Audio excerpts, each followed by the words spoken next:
I'd like to begin tonight with the following land acknowledgement. I am a grateful but uninvited visitor to the ancestral homelands of the Coast Salish peoples, past and present, including the Suquamish, Tulalip, and Muckleshoot nations, and the Duwamish peoples. I acknowledge the land on which I live, learn, and practice as Coast Salish land. And I recognize that this land acknowledgement to be only one small act in an ongoing process of understanding and opposing the systematic oppression and historic erasure of contemporary indigeneity and indigenous peoples. We are on stolen land. Good evening. For those of you who don't know me, my name is Yvette Moy, and I'm the University of Washington's Director of Public Lectures, and I want to welcome you all to tonight's lecture. Thank you so much. It's our second one of the academic year, and you might have noticed that a lot of our lectures are focusing and centering on the upcoming presidential election, because you knew we were having one of those, right? That's right. So be sure to check out our socials and to stay up to date on our programming. And tonight, we have the pleasure of working with staff members and volunteers from the ACLU of Washington. Before we get started and I explain who everybody is, I also want to thank my incredible team in the Office of Public Lectures who've worked really hard. I'm actually out on medical leave, and they have really covered for me in the last 4 months. So it's been such a pleasure to work with them and to know I'm in such good hands. And then I understand that we have some next-gen student leaders from the Evans School with us tonight. Are you here? There you are. I just heard a couple snaps, but they're here. Well, welcome. I'm glad to see you guys back this week. Right on. Okay, so we have some housekeeping. So if you haven't done so already, please silence your cellular devices. We ask that you refrain from video or audio recording this evening's lecture. This evening's talk is being both live streamed and recorded. The recording will be found on the Office of Public Lectures lectures library in about 48 hours post-talk. That's usually how long it takes us to get it posted. We also ask that you refrain from taking photographs while our guests are on the stage. It can get a little complicated and throw people off. We do have an assistant tonight, my friend Jack, who will be taking photos because if we don't take pictures for social media, it didn't really happen. So, and then tonight you can ask questions via email. You can email them into mayiask@UW if you feel a little shy. And if you feel comfortable, please come to the microphone and ask a direct question in the form of a question, and we will be happy to answer. That'll be great. I'd like to take a few minutes to introduce tonight's guests. Let's see, I want to make sure I get everybody in order. So I believe that we're starting with Jazmyn Clark, who is with the ACLU of Washington Smart Justice Program. You're one of the directors, is that correct? Yes. I know, right? Give some love. I also want to welcome Martina Kartman, who is the Collective Justice co-founder and Community Wellness Director. And next to her is Dr. Chelsea Moore, who's also one of the directors with the ACLU of Washington Smart Justice Program. That's right. And at the end here is our friend Eugene Youngblood, who is also who is with the Look to Justice Community Organizing and is the director of that organization. Is that right, Eugene? I get that right? No, the director of community organizing. So sorry. Okay. That's what they sent me, so sorry.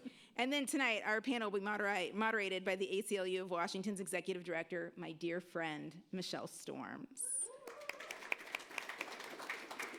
So as they get sorted and arranged, I just want you to take a moment to say hi to your neighbors, just so that you can introduce yourselves to one another, and then we'll get started. All right.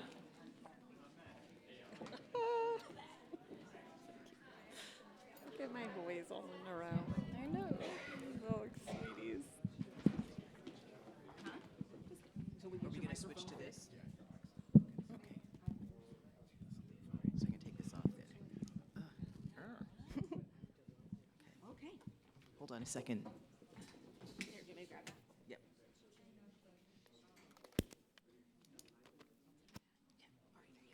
No problem. Okay. All right, you guys can start. Okay.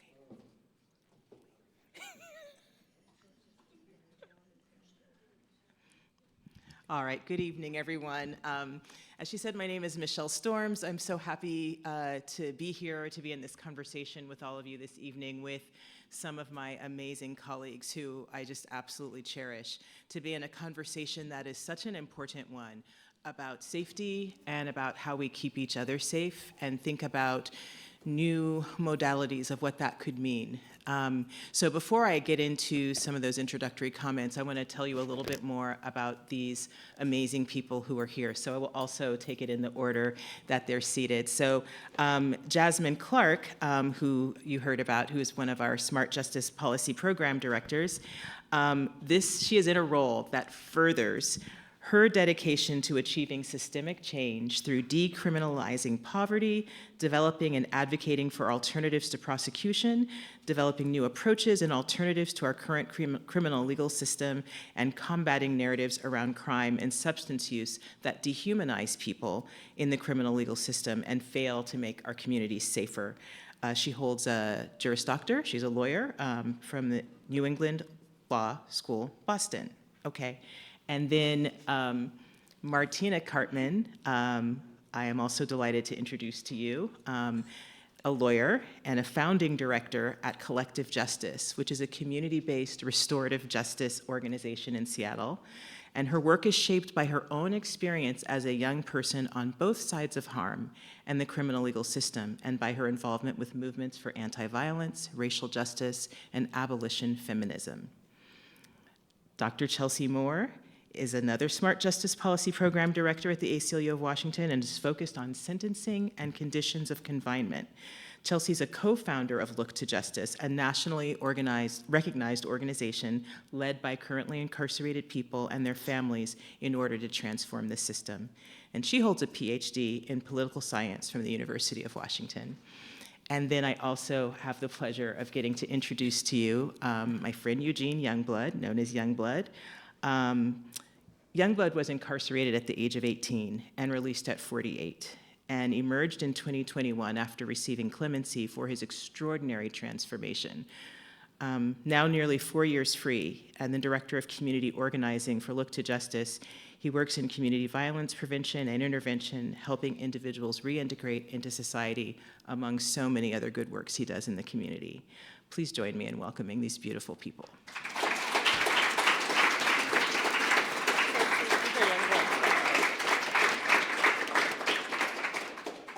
So as I said, our topic is safety and how we keep ourselves safe. And it's an interesting thing to talk about safety because we don't all necessarily have the same definition of what it is. And in fact, systems that we have in place that are designed to create safety might be safe for some people, but might not be safe for other people. And additionally, in a world where sometimes harm is going to be created, where crime is going to happen, we have put systems in place that are supposed to keep us safe because of those harms that took place. But in reality, and the question that we're going to be talking about tonight is, do they actually keep us safe? Do the things that we've been doing keep us safe, or are they perpetuating cycles of harm that our communities are experiencing? You know, we're in this moment where now 4 years, right, after George Floyd was murdered, and we had this particular moment in time when it seemed like we were hitting on a racial reckoning and we were actually going to enact some reforms. And we did do some things, we did change some things, but quickly, as so often happens, there was backlash and there was fear, and fear has been created. A narrative of fear rules our media and our activities now. And so we look at these words like defund and abolition and restorative justice, and those, we don't have shared definitions of those, and therefore we can't move forward into putting some of those things in place in a meaningful way. So what I'm excited about is to have this opportunity to talk with these brilliant people who really have direct and present experience about these topics, and to think about what is the dream we could have for something better. Right? Like, what isn't working with what we have, but how can we dream something better? And because I think it is so important to ground in what we're hoping for and what we're dreaming of, because you can only work toward it if you can dream of it, right? So I want to start asking each of them this particular question, which just give me a couple sentences on it, because I know you all could do like a whole novel on it, but just tell each of you, give us a bit on what do you envision when we talk about public safety? And just to be weird and go out of order, I'm going to start with Chelsea. Yeah, thank you. So happy to be here with y'all. When I think about public safety, I think about universal health care. I think about eliminating poverty. I think about eliminating the wealth gap. I think about dismantling systems of oppression and white supremacy and figuring out a way to heal our planet. So that's what I think about when I think about public safety. Thank you so much, Jazmyn. That. The same thing. Right? Like, how can you argue? Really, I completely agree, 100%. That is exactly the vision of public safety that I have. Okay, Martina. Yeah, ditto. And I think about my neighbors having what they need to be well. I think about being able to like go for a walk in the evening as the sun is setting and it's getting dark and feeling safe because I know that everybody in my neighborhood, everyone around me has what they need, that they have the mental health support, that there's support for addiction, that people have access to therapy, that people have access to things that keep us well outside of the systems, things like public parks and trees and forests and rivers, that like we all have access to the things that allow our bodies to calm down and feel held and well. Fully funded schools would be great. Now, I don't know if folks saw the Seattle Times article recently about closing Seattle public schools. That's right. And then that same week, a piece came out about where our funding is going for the city budget, and its vast majority is, policing and prisons. And so, swapping that would be great. Those are the kinds of things that I think keep us safe. I appreciate that so much. Okay, Youngblood. I think if we're going to talk about what keeps us safe, I think it's important to talk about what doesn't keep us safe, right? Like we have to use both ends of the paradigm, right? And so I think if you look at it like a math equation, right? So when you look at math, there's a dynamic in math we use in algebra to find the unknown variable, right? And how do you find something that's unknown? You have to work with what's known, right? And so here we're talking about safety, then we know that that's unknown. Like I can say all of these things that they said, we can repeat that. I can tell you it's about interconnectedness, it's about relationship, it's about building trust amongst systems and people, right? And working together with effectiveness, right? And expediency, at the same time. But the truth is we can go back and forth and debate that, right? About what will and won't work. What we know, right? The thing we know what doesn't work. We know that building more prisons, that handing out life and long sentences, we know that doesn't keep the community any safer. If you think about how long these harsh on crime bills been coming, if we just start at the 80s, and we know that they started in the 70s, but let's just say the 80s for argument's sake, that gives us 40 years worth of data, right? And it's qualitative and it's quantitative. And it all bears out the same, that it doesn't keep us safe.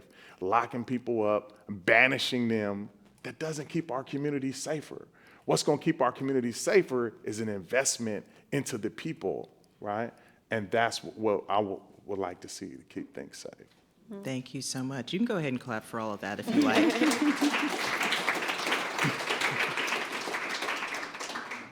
And I hope that as we go on, you'll also all be thinking about, like, what is your dream of public safety? What is it that really brings all of us to that place? But Youngblood touched on sentencing laws. So I'm going to come to Chelsea because this is really your area of expertise. And I've heard you talk about the fact that in the United States, in Washington State, we have sentencing laws that are harsher than other places. But I think there might be people here who don't really know too much about what these sentencing laws are. So I would love for you to say a little bit more about what is it about our sentencing laws, what do they do, and what is that tough on crime rhetoric, especially in an election season, how does that impact our safety in our communities? Yeah, definitely. So we're a pretty liberal state. I think we have a national reputation for being liberal. So I think some people are surprised to learn that we were the first state in the nation to adopt free strikes legislation. So that's sentencing people to death by incarceration if they have 3 felonies. We were one of the states in the nation to abolish parole in 1984. So we have people serving every single day of their life in long sentences. We were one of the only states whose prison population increased during the 2010s, and we have some of the highest rates of life and long sentences in the nation. And what's really happened is these sentences, these life and long sentences, have massively disproportionately impacted young people of color. So that in Washington state, there are currently more Black people given de facto life sentences before the age of 25 than there are white people in the same situation. That's not percentages, that's just counts. So this system, what we did in the 80s and the 90s and in the 2000s, what we continue to do today is we have this narrative that if we lock people up and we throw away the key, that's going to keep us safe. But if that worked, we would be the safest country in the world, and we're not. But instead, we're trapped in these election cycles where there's rhetoric around public safety. People are worried about their safety. And so we continue to invest in these systems that, as Eugene so eloquently expressed, they're not keeping us safe. We keep investing in the same things over and over and over, and these things are not keeping us safe. Instead, what's happened is now our prisons in Washington state are the #1 elder care institutions in our state. And so it's really important that we ground ourselves in that history and that knowledge and the fact that we still practice this today, and that the legislature has not passed one single retroactive sentencing reform law in many, many sessions. So yeah. Thank you for describing that. We'll be coming back to you to learn more about that, but I also want to address Jazmyn, because as I introduced you, one of the things that you have in your bio is that your commitment to decriminalizing poverty and how that feeds into systems of mass incarceration. So I'd love for you to talk about what that means in this context. When you say decriminalizing poverty, and when you say that feeds into the system in a harmful way, I'd love for you to just expound on that. Sure, yeah, thank you for that question. I think it's important to recognize that our being the United States, our over-reliance on criminalization has significantly contributed to the mass incarceration crisis that we see nationally and also in Washington state. And I can provide a few examples. The first of which would be within the context of mental health and substance abuse. As opposed to providing adequate health care, including mental health care, and substance abuse treatment, the criminal legal system instead criminalizes those issues. And then we incarcerate people who would have been better served by medical or psychological supports. And another example to your question is related to economic inequality. We know that poverty and the lack of access to education and employment opportunities contributes to higher crime rates. So by criminalizing offenses that are related to poverty, like theft or camping in public spaces, we are only exacerbating the system of mass incarceration. And to Chelsea's earlier point, we also need to recognize the significant racial disparities that exist within this system. Black and Latino populations are overrepresented in the criminal legal system just across the board, and that's evident even in Washington state. The criminal legal system is functioning as intended, as designed, and that includes and is built upon inherent systemic racial biases.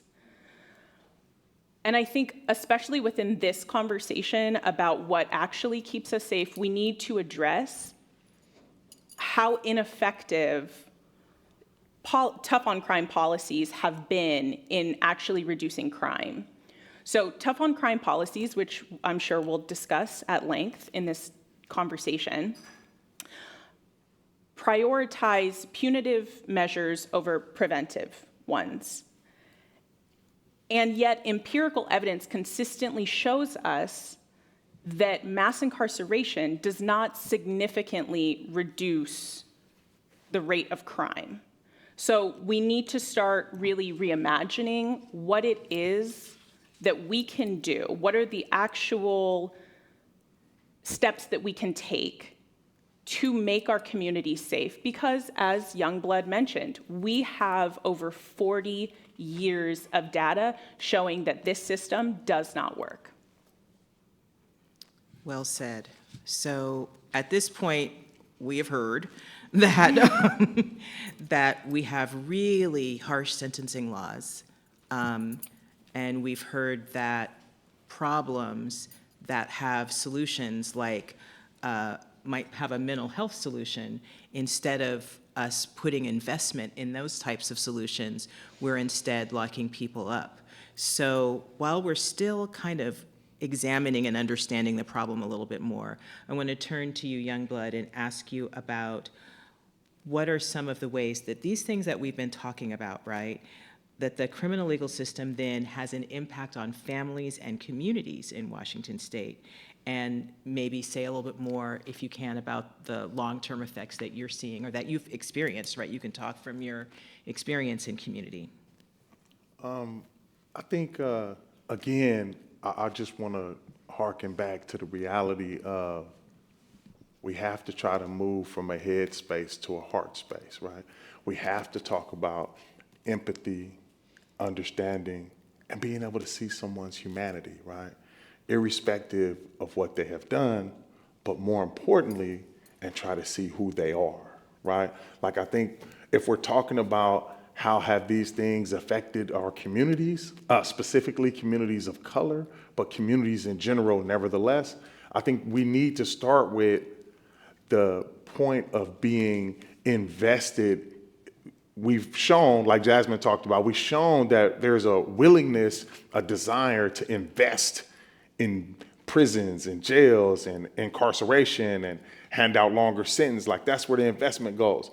And then people in communities see that, and that affects how they feel about themselves, right? Mm-hmm. Because people in communities start to think, man, I seen all this money. Like, for instance, right, in 2019, right here in Seattle, 1211 Alder, they redid the juvenile detention center, right? Mm-hmm. 220 million plus, right? I'm gonna say it again, 220 million plus was invested in that. And just think what the people felt about how that money could have and should have been better spent. So let's go to 2020. That was in 2019. The following year, in 2020, they redid the King County Jail, which now they call the King County Correctional Facility, at $200 million. So we got $420 million, right? That's just about $500 million. Think about that now. That's $500 million that we've invested in brick and mortar, right? In fabric, right? When we should be investing that money in the people that make up and populate those places. And just think about if we were to take those funds and address, instead of what did you do, but instead say, what happened to you? Mm-hmm. And what do you need? How did this happen? Like, how did you get to a point that you were willing to do this? And what can we do to, right, help that, right? Like, what support can we give? And if we had that money and we had those resources, all of that can go to the people, right? And I've said this before, and just bear with me, because we all know that, you know, sometimes you gotta say things twice for it to have a real impact. And that is, we live in the state of Washington that is supposedly so progressive. But if you look at the laws, if you look at the hiring practices, if you look at the firing practices, if you look at the sentencing, we're really not that progressive at all, right? Like, we're really not progressive at all in the ways where it really count. And then I would just say, think about this, right? In a place like Washington, we're the evergreen state, and you can't go anywhere without seeing something talking about recycling and reusing, right? We can't go anywhere without seeing it. It's right here in the building. You can't go anywhere without seeing it, right? But I just want to say, why do we care more about plastic than we do people, right? Why do we care more about plastic than we do people? Because we don't even want to reinvest in our people. We don't want to reuse our people. We don't want to recycle the people, right? We just want to throw them away. So just think on that for a second. Thank you. I appreciate it. You know, I want to follow up on something that you said, because you said our system doesn't ask, what happened? How are you? What's going on, right? Our system does not ask that at all.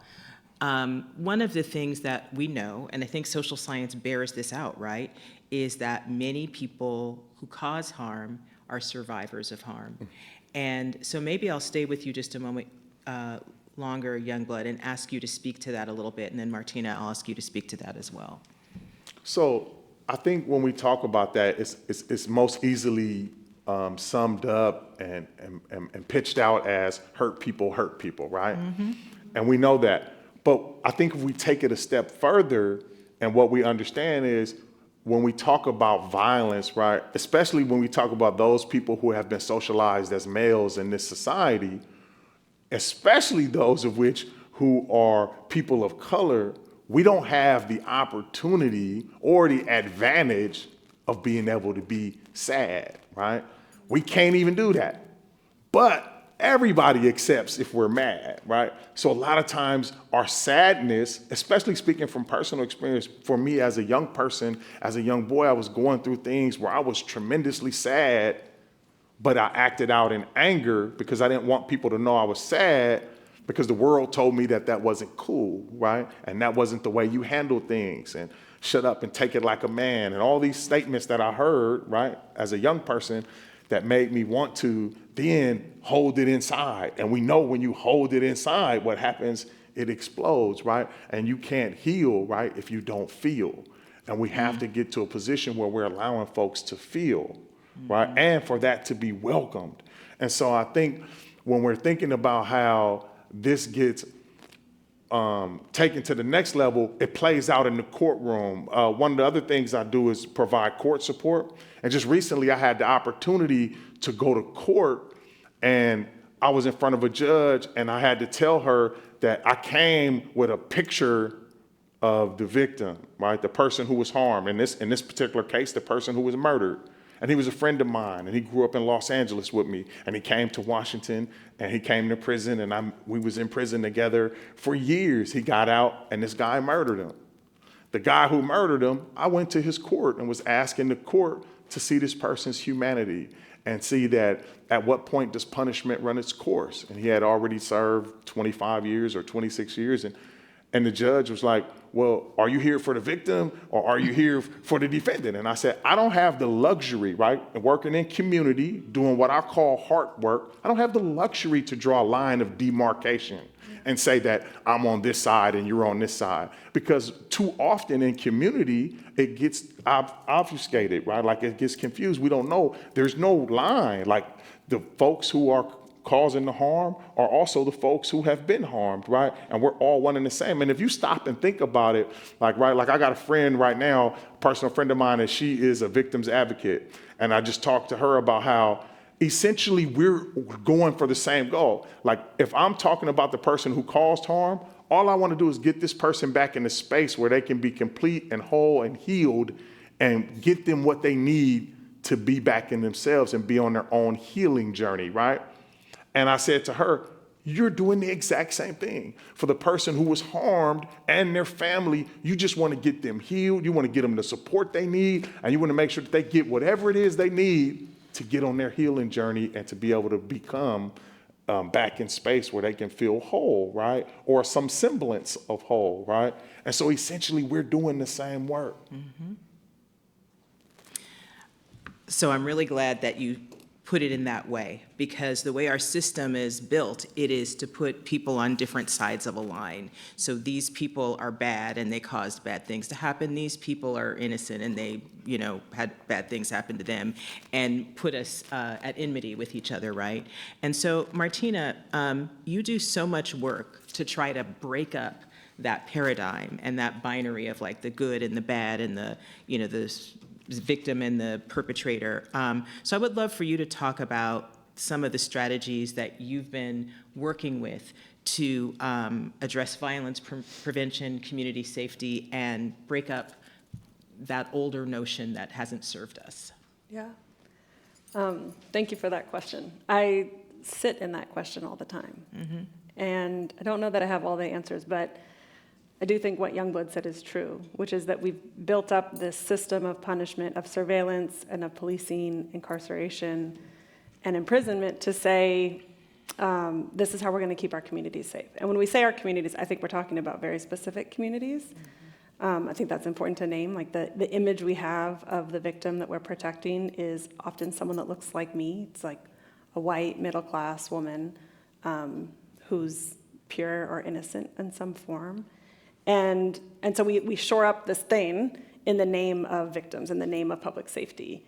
And like what you said, if that was true, we'd be the safest country in the world, and we're not, right? And what I've learned from the work that I do is that that distinction just doesn't exist.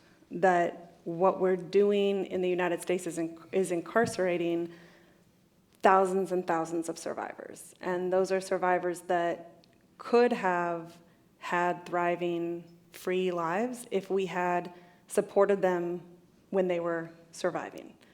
And particularly for young men of color, for young women of color, for undocumented people, for LGBTQ folks, for unhoused folks, if we had interventions that were actually focused on addressing the needs of the people who were experiencing harm, we would have an entirely different system. Like we would have social services and responses to harm that look really different than what we're currently doing. I'll share a little bit about myself as it brings me to the work, and that's that I went through the justice system first as a victim of a violent crime. I was 19 or 20 at the time. I was an undergrad at UW, and I was what was then called women's studies major. So my focus was violence against women. So I was learning all about the like history and the legal and political context for how those personal experiences are actually very political. At the same time, I was surviving violence. And the first intervention that I had was when a neighbor called the police. And the police showed up at the door. I didn't know that they had been called. My abuser had left, and so I was at my house, and police came. And so there was a loud knock at the door. And that was, it's over 20 years ago, but when I think about it, the only thing that I can remember about that night was like bright lights in my face. I remember dark uniforms. I remember that it was all men, and I don't know that this is true, but in my memory, they were like big men standing over me, and they were taking pictures of my bruises with flash cameras. And I could tell you every detail of the carpeting on the floor, but that's about it. I remember the gray, I remember the speckles. I don't remember the conversation. I don't recall any follow-up. I don't think there was anything other than collecting evidence for a case. And that was my experience as a survivor in the criminal legal system. Very shortly after that, I was arrested for a crime that carried a 15 to life sentence. And I spent the rest of college fighting that case with a public defender and going in and out of federal pretrial, county jails, CTAC federal. And for me, before I had the language to name it, it was so clear in my body, before I could explain it, it was so clear for me that there was a pipeline between survivorship and incarceration. And that had that intervention been something different, had it been people asking me what I needed, had it been an offer for housing to move, honestly, had it been friends that also knew about gender-based violence and could intervene, it could have looked really, really differently. But it wasn't. It was that I was a named witness in a criminal case to convict another person. And in that moment, again, before I was politicized around it, I knew that my healing wasn't going to be found in his punishment. That wasn't at all what I wanted and needed. It wasn't even on my radar. It wasn't the thing that I was looking for. And that's not a unique story. As I went through this experience myself, I came out of it. I ended up getting a diversion, which also is an incredibly unusual outcome for a case like I had, and it very much was about the body that I'm in and the fact that I was in college. And so I got to have a diversion, which means that I did 8 years on probation, and I got to finish school. I applied to law school. I had a meeting with you where you told me I should wait a few years to go to law school, get it a little further back in my history, but what I could do to actually start building a resume and make my way through law school. And I did exactly what you told me to do. And it turned out I ended okay. up in law school, and you were my mentor. But I had interventions like that. And those were the interventions that kept me safe, that kept me well, that kept me hopeful. I think about the first responders are the people close to us who can see that something's happening and have the skill and resource to support you. The intervention, the first responders that intervene are your aunties and your friends and the coaches and the teachers and the school counselors that are paying attention and deeply listening to the people around them and supporting them. And so I was lucky enough to have that. And I came out of that experience really clear about who the criminal legal system is targeting and who it eventually provides mercy for, in my case. And so I moved on from that experience really committed to addressing racial equity and the criminal legal system. And through that professional work, I got to meet some folks in this room, like Youngblood, and Brandon, who's in the crowd, and Matt. And actually Taylor, who's sitting between them, sent me my first RJ training. I was like, I think this is what you've been saying. But through those experiences and meeting those folks, I got to meet people who were incarcerated, who had come from a deep legacy of incarcerated activism, from the Black Prisoners Caucus and the Concerned Lifers, of people who had no resources at their disposal and were still fighting tooth and nail for accountability and repair and healing and amends with their communities, who were saying, even though we're locked up and the state doesn't let us do it, we want to be accountable. We want to be with each other in that journey, and we see that as liberation. And so I got called into that work through the labor and the visions of folks who were incarcerated, and through survivors in the community that were asking for something different. And what I've learned through the work and what Youngblood said is that I don't think I've met one person who's incarcerated who isn't a survivor. And I don't know that I've met one survivor who doesn't have a loved one who's been impacted by the criminal legal system. So the notion that these are two distinct groups with distinct needs is just not true. What I've also learned through this work is that the same thing that would reduce rates of incarceration, that would reduce rates of policing and surveillance, are the very same things that will keep us safer. They're the very same things that survivors are asking for and wanting and needing. And that, I won't repeat it, but that's all the things that people have been saying. And so they're not actually distinct projects, they are one and the same. And so as we continue to build a world free from prisons and policing, we will also be building a world free from interpersonal violence, from gun violence and domestic violence and sexual violence, because they are in fact the same things. They're distinct culture changes, their resources going to things like housing and thriving communities, but they're also things like restorative justice, like actually having pathways to healing and accountability that don't look like punishment. And for folks who are new to restorative justice or learning that term, it's a distinct paradigm shift from the criminal legal system. So the criminal legal system asks kind of a set of questions. It says, when a harm happens, it says, what crime, right? Was that a crime? Did it violate the law? If it didn't, there's no intervention, right? And so when you call the police and you say, I'm afraid of my partner, if it hasn't risen to the level of a legal crime, there is not an intervention, right? So we wait until a harm happens, and then we say, what rule or law was broken? Who did it, right? So there's a finding of guilt, and then what do they deserve? And that's the sentencing. And so it's very formulaic, and it's done in the aftermath. And what restorative and transformative justice asks is, what's the harm, right? So it expands the pool of what we consider harm to be more than just rule breaking or law breaking. It says, what's the impact of that harm, right? Acknowledging that the same thing done to you may have a different impact than if it's done for me. And whose obligation is it to meet the needs of the person harmed? How do we wrap around that person? What do they need? And whose responsibility is it to do that? And then what are the conditions that need to change to make sure that harm never happens again? So it's an entirely different set of questions that we ask. And it's really ultimately about how do we center the person who's experienced harm, meet their needs, and build meaningful accountability, something that we can actually do to make sure that their needs are practically met, and that the person who has caused that harm gets the support they need to do that. And I think I'll leave it at that for now. I could keep That's good. going, but I'll leave it at that. That's good. I mean, obviously, there's so much more to be said, right? And restorative justice is powerful. And you could tell many stories about how it is powerful, but our time is not going to permit that. I want to make sure, I am going to open up to questions that you all might have. But before I do that, you were just saying some things about maybe how we would shift the culture from this norm. And I love how you laid it out, like the criminal system requires that first you define, that it's got to fit all these definitions, and then we have a limited band of solutions, right? Most of which involve being behind bars. So, except for in the rare occasion of diversion. So when we think about shifting the culture from punishment to even prevention or healing or reintegration, right? Like, because those all happen at different spaces. I think I want to ask Chelsea and Jazmyn at this time, because you both work on policies and you try to get legislatures and other people in power of decision makers to make changes. What are some of the critical reforms that you're working on and that you see a need for? And whoever wants to go first can go first. All right, we just got a plan.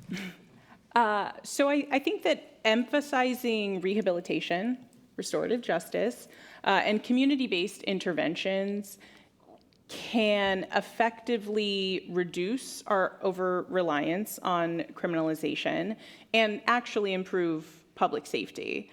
As Youngblood eloquently explained, we spend so much money on incarceration in the United States, even locally, and that limits the funding that can be used for crucial programs or services that we know reduces crime, to Martina's point, like education, mental health support services, substance use treatment.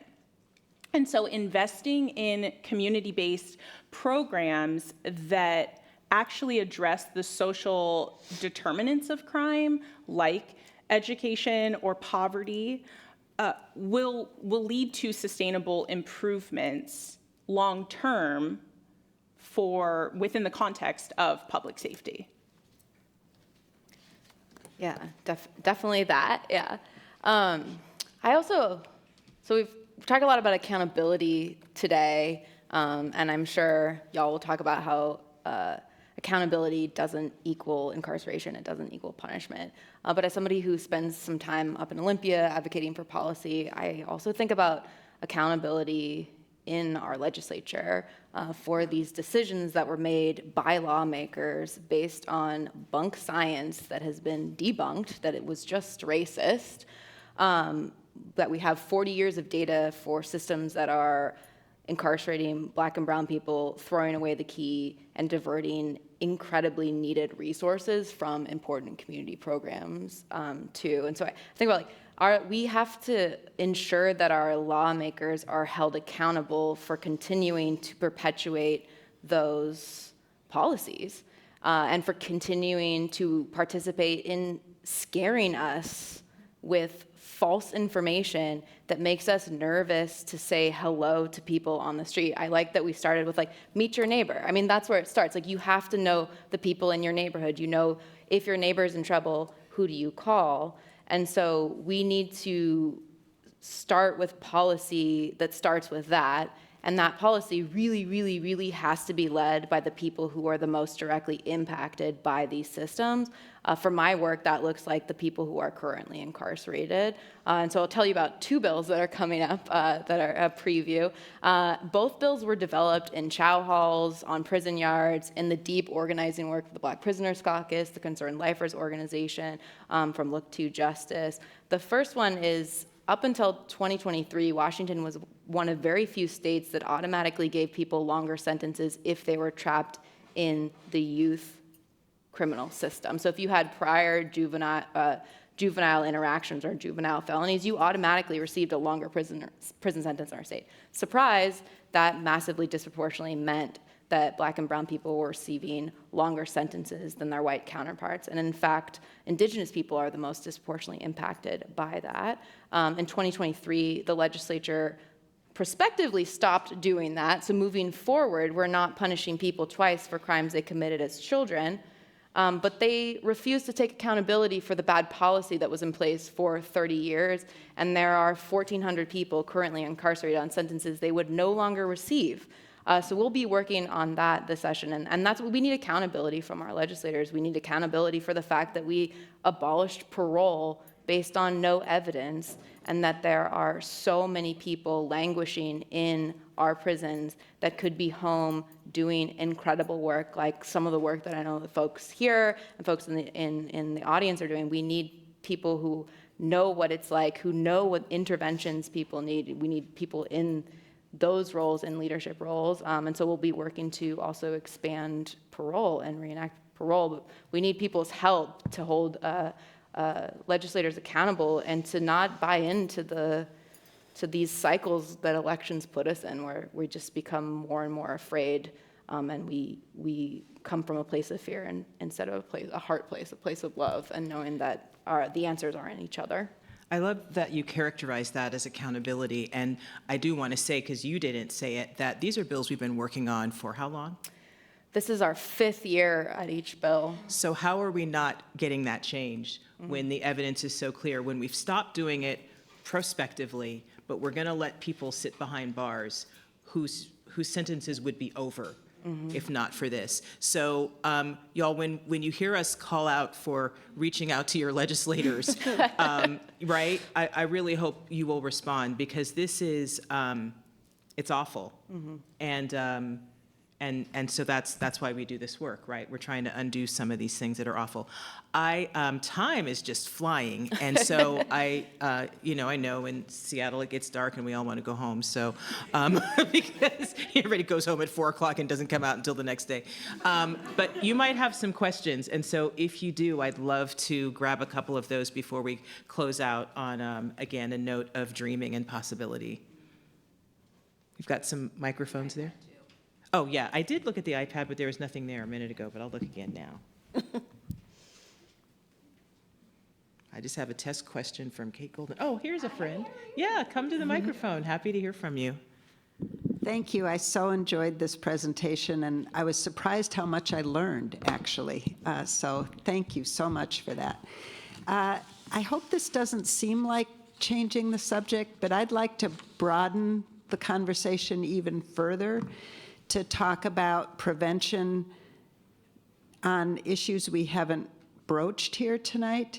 It turns out that the police most likely to use armed force in response are those who have been exposed to combat violence. Mm-hmm. And we have not talked about the militarism in this country and how much it affects how we all think about responses to perceived injustices. And to that end, I'd even like to raise the fact that many people now are invoking safety to reflect what they perceive as their right to feel comfortable. Mm-hmm. Mm-hmm. I would like to feel comfortable that the policies I'm defending may be causing genocide, but I shouldn't be held personally accountable for that, for example. So militarism as a cause is what I'd like to put on the table. Thank you. Thank you for that. We have a body of work that we do at the ACLU pertaining to policing and police reform as well, right? And that's something that concerns us. And again, people would get very, a lot of times people would get bent out of shape about the phrase defund, and I get it. Like, you don't know what that means, and you're afraid you're not going to be safe or comfortable.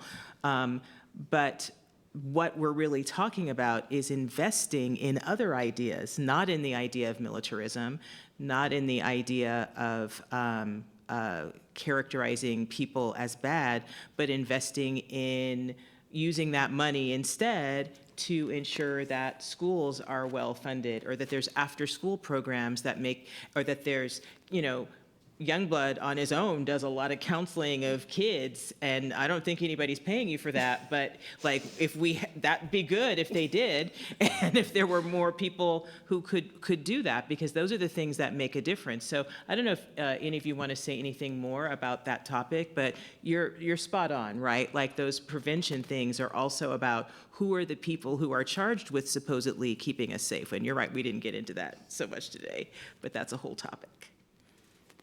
Anything to add? Yeah, so I'll say something really quickly, and it really just speaks to the hypocritical nature of where we live at in the world, especially when we talk about something like militarization, right? Because when I was a young person, I belonged to a power group, right? Like my friends, we made up a group of what we would call like a street organization, what people call a gang, right? And when something happened, right, somebody encroached on our territory, right, we had a response. If somebody hurt one of my friends, then we went back and caused hurt for them, right? It was militarization, right? That's exactly what our country does. That's exactly what the police do. But they look at us when it's with us, it's looked at in a whole different light, right? And people won't see that. And when I tell them that, like, you know, I always try to draw an understanding for people to just see on a simple level. And I say, see, look, this is what happened. These folks went over here, they crossed this imaginary line, that these people say that they own this space, that this is their territory, it's their country somehow, right? They own it. And these people have come across here, right? Or violated in some way. So we have to respond with violence, right? And that's the same thing that kids are doing in the inner cities, right? And then here we are as a government, here we are as a country, and we're telling people don't do as we do, right? But do as we say. And when we lead with that kind of thing, then look at what happens in the world, right? As opposed to when we talk about, again, you know, I'm always gonna come back to the heart space. If we move in a space of heart and a space of caring, right? And we replace that with love and real empathy, and we work from there, imagine what the world could look like, right? Like imagine what our communities would look like if our responses was not to respond back like that, but instead was respond back with care and concern and say, why did you do this? What happened? Like, what do you need? What happened? Why are you hungry? Why are you stealing from this place when we will give this to you? Because truth be told, if someone's stealing something from somewhere, that's an indictment on the community, because that person doesn't feel like anybody's gonna help them out, right? And we know that people are trying to get their needs met, and that's just a bad strategy of getting your needs met. And what we have to do as a community, what we have to do as a society, is help folks come up with a better strategy, right? That's all. Thank you. And you know, that is profound, right? Like the stuff that kids are doing, where did they learn that? They learned that from how countries and governments operate. I got a question on the iPad, so I'm real excited. And then we'll take this one person here, and then I know I have to wrap up because we're just about at time. So, what? Oh, there's two. Oh, there's several. Oh, I didn't see you all. Okay, so. All right. So yeah, this is, it said about, you mentioned writing your legislator. Are there any recommendations on resources or organizations that can be accessed to guide this outreach? Do you all want to, Chelsea or Jazmyn, you want to respond to that? I mean, the ACLU of Washington. It just so happens. Resource. We have these things called action alerts where we will contact you if there is something really pressing, like juvenile points, and you want to talk to your legislator. So that would be my plug, ACLU-WA. Right, so a lot of advocacy organizations also have that too. So you just sign up. I assure you, we do not bombard you with emails, but during the legislative session, we actually will put out and say, now is the time to reach out to your legislator. So that is one resource for you. So I'm gonna go on and take these for the folks standing up, just ask you to keep your question tight, and we'll try to keep our answers tight. Got it. Situational. City Council just passed soda and soap laws. You got feelings, right? So we're talking about action for our legislators and folks passing laws that they know don't work, because we've actually had former prosecutors and AGs say that didn't work when we passed that X amount of years ago. So how would you hold those lawmakers accountable now? Jasmine's working on that, so. I mean, she did testify, by the way, on that bill. Yeah. Yeah, so, it's a little different if it's not been enacted yet. Now it has been. But I would still reach out and express, like, you are their constituent. They work for you. So tell them that they're doing a bad job, that they are doing something that you are not advocating for, that you are not in support of. Right. And then vote. And vote. And also maybe run. I would never want to be an elected official. I don't know who, but we need good ones. And so if there are people in the room who may feel called to that. Sounds good. Okay, please. Hi. Hello. I think we all agree that the first stop in the criminal justice system, and the inequity in the criminal justice system, is via the police. And what we don't have is police accountability in Seattle. Mm-hmm.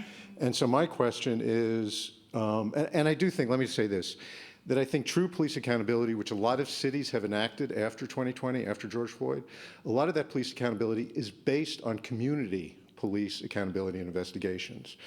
And I think by having that kind of activism actually allows people to advocate for all the other inequities in the criminal justice system. So my question is actually specifically to you, Michele, why has the ACLU so steadfastly for 10 years now prevented accountability and acted as a guard for our existing accountability system, which is both corrupt and totally ineffective? Well, yeah, I'm not aware that we've been doing that. We have actually been quite actively fighting for police accountability, and the fact that we have a community justice, now I'm not going to mess up the name, the community thank you, is because we fought for it. And we'll continue to do that. We've also been fighting in the legislature to address things like the police ability to negotiate their ability to harm us through their contracts, when union contracts should be about your work and you're being able to have a safe work system. So we continue to fight for police accountability and always will. Yeah. Hi, this can be taken across the board. I was just kind of wondering, in terms of when we have like the current justice system, where you kind of mentioned before, like the militarization, and it kind of delineates a really harsh line between who is on what side of the prosecution. How can communities kind of work together to kind of break those lines and kind of build up like community programs from the bottom up rather than the top down? And what kind of programs were you all like envisioning in terms of that? That's great. And they have lots of examples of this here. So whoever wants to jump in, go ahead, Martina. Oh, okay. I mean, I think a lot of the things that we've seen start to get more airtime, like mutual aid, is a huge one. We're a small nonprofit that I work at called Collective Justice, and we're not a victim advocacy organization, so we don't receive like a ton of federal or state funding to do crime victim support, but we work with survivors every day. We work with tons of survivors who have a lot of material needs, and so we work with all the mutual aid groups in town, and we get people's needs met often that way. Like we have a little bit of resource, and then we say, let's connect you in community and let's build some mutual aid support, and usually that is more long-lasting, right? Like people actually start building webs of support in community, so I highly encourage people to develop mutual aid networks. Dean Spade has a lot of really good work on that. So if you're curious about like, how do I start a mutual aid in my neighborhood? They're often place-based, neighborhood-wise or regional, and people can any one of us can start that today. So I'm like mutual aid all the way when we're not able to get support. The last thing I'll say about that is that the crime victim compensation package that people get if they go through the sort of like more formal victim advocacy support has a lot of restrictions on it. So things like people can't be perceived as having participated in their own victimization is one, for example. That often means that people who are like seen as active gang members, which could just be a person living in a particular neighborhood, or particular bodies, right, like queer bodies and black and brown bodies who are DV survivors, are often considered aggressive and therefore having contributed to their own victimization. So then when they get when they go through the system as a named victim, they're trying to get things like access to resources, to get their window fixed or to go to therapy. They're not allowed to get resources through that avenue. And so mutual aid is huge in those areas. Like we need to just be able to do mutual aid support, practical and pragmatic resources for people that don't bar anyone, whether you have a criminal record or whatever. So that's one. At Collective Justice, we specifically do restorative and transformative justice. So we work with people who have directly experienced harm and are asking for some kind of process of accountability and healing. And we don't do that solely as a partnership with the prosecutor's office or the defense attorneys or the Department of Corrections. We do that just on our own. If you have questions, you can direct them to some of these folks right here. Matt is the director of the Dialogue and Accountability Process program. You raise your hand, Matt. And so people call him and they say, like, yesterday I spoke to someone who was a survivor of sexual assault, and she's saying, like, I don't want to call the cops. It's not the thing that I need. But I do want accountability, and I want to be able to talk to this person. I want this person to stop that behavior. I want them to have an accountability team, and I want to get some healing. Like I want to be able to talk about this and have arms wrapped around me. And so we do those totally outside the system. We also do them when someone's already been arrested or when someone is incarcerated. But the ones outside the system come in every day, and anyone here can do that, right? Like we can all do that with our communities. So I think like the grassroots hyperlocal work is how we build networks of safety and care. And yeah, those are the two that come to mind, mutual aid and restorative justice. And I'm sure you asked a broader question, but I'm drawing a blank on the rest of them. Yeah, but that's a good start, and I appreciate it. Yeah, thank you, Martina. Thank you so much. Oh, yeah, thank you for the question. That was an important one. Okay, so that we can wrap up, if you could maybe just each of you again, briefly as you did in the beginning, maybe talk about what's keeping you hopeful, and if you have any suggestion for people out here of something that they can do to be a part of this part of our evolution, throw that out. But what's keeping you hopeful? Oh, and I'll just go on. Sorry, I didn't ask anybody. Jazmyn, we'll just go on down the line. Sure. So what's keeping me hopeful is the unprecedented level of civic engagement we're seeing nationally. Advocating for criminal legal reforms is crucial in addressing the crisis of mass incarceration in our country, and understanding the issues is the very first step. So if folks want to get engaged, I would encourage people to support legislation that promotes fair sentencing, reduces the use of mandatory minimums, and expands restorative justice programs. And with the backdrop of this conversation that we've had tonight being the impending election next month, it is more important than ever to vote. Vote for elected officials who promote and prioritize criminal legal reforms, because your voice can help bring about the change needed at the local, state, and federal levels. There's so much that's keeping me hopeful, and this has been a hard year. This has been a year where I've had to dig really deep. And some of the places where I've found resource was in thinking about my ancestors and the ancestors of all of us in this room who fought for something. So like we told a lot of stories up here about bad laws that passed, and at every one of those stages there was people fighting them too. There were people that were banding together and imagining a different world. And I think about that. I think there's a person who I used to facilitate with named Priya, and she brought a concept to me that I hadn't heard of when we were inside with you guys in Heal.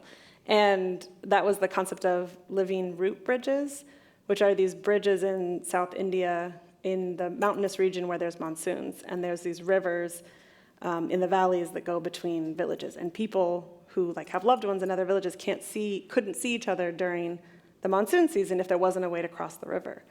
And they have these things called, well, I don't know what they're actually called. We call them living bridges, which are trees that have been braided into bridges across the water. And so they're like suspension bridges, and they can actually like flow with the wind. So during the monsoons, when the water rises, they're still standing, they don't break.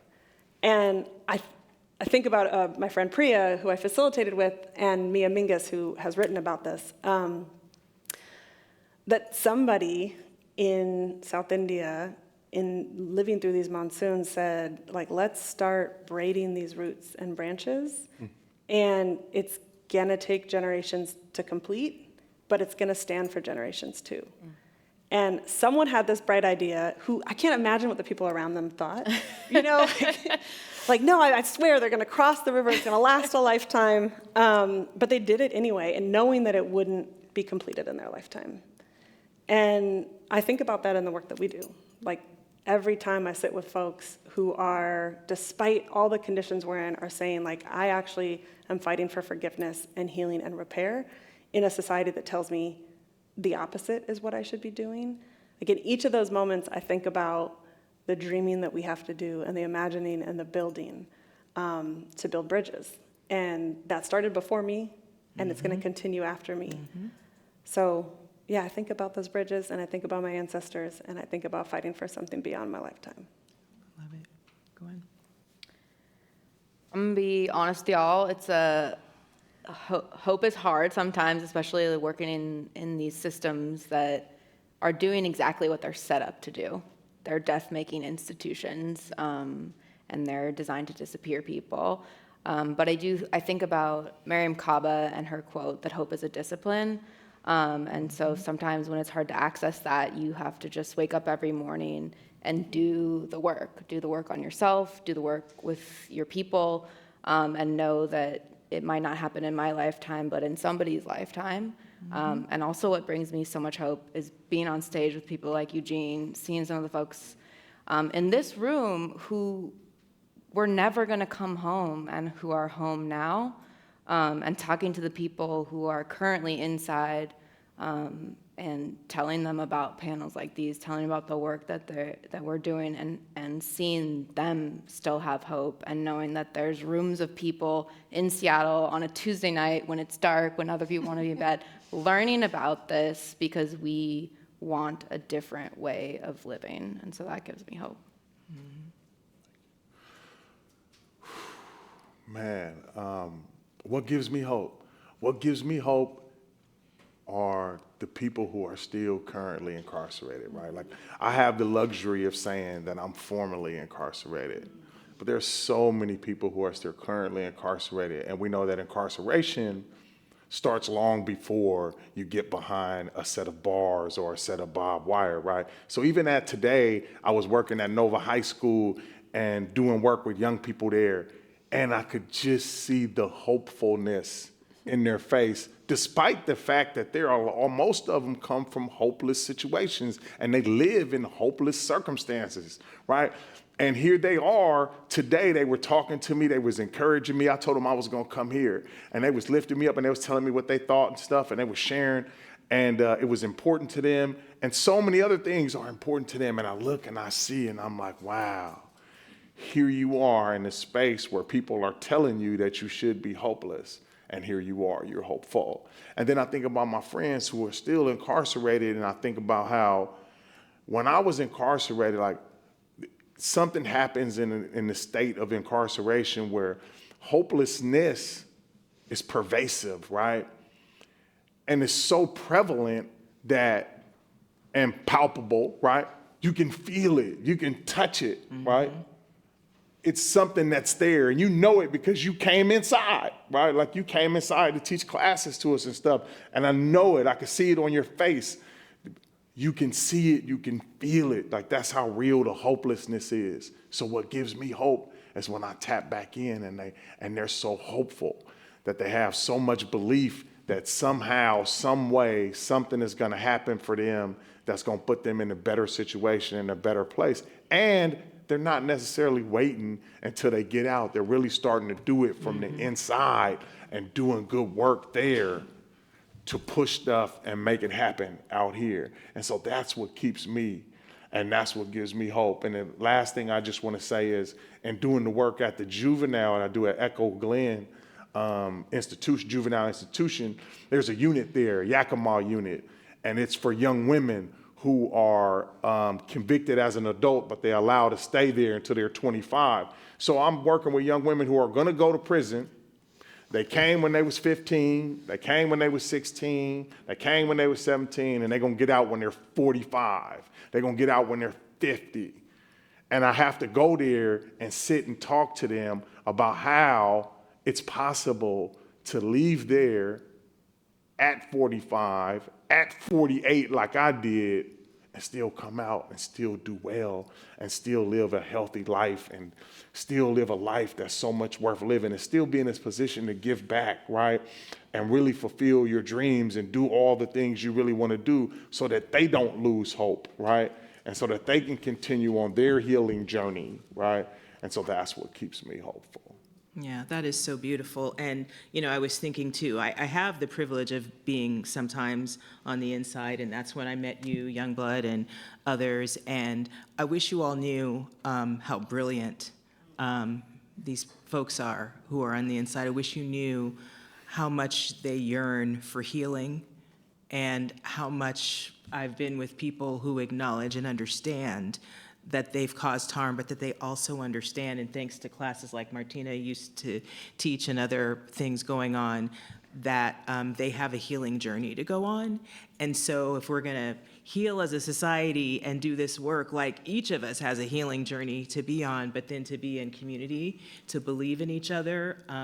If I were gonna close on something, it would be Youngblood saying, you know, let it be a heart space, let us understand each other's humanity, and then let us change these laws that are problematic. So I wanna thank you so much for coming and being with us on a Tuesday night. And thank you, Yvette Moy and the UW lecturers for letting us have this stage to be able to share what we know and what we're working on. So I hope you all have a great evening, and thank you so much.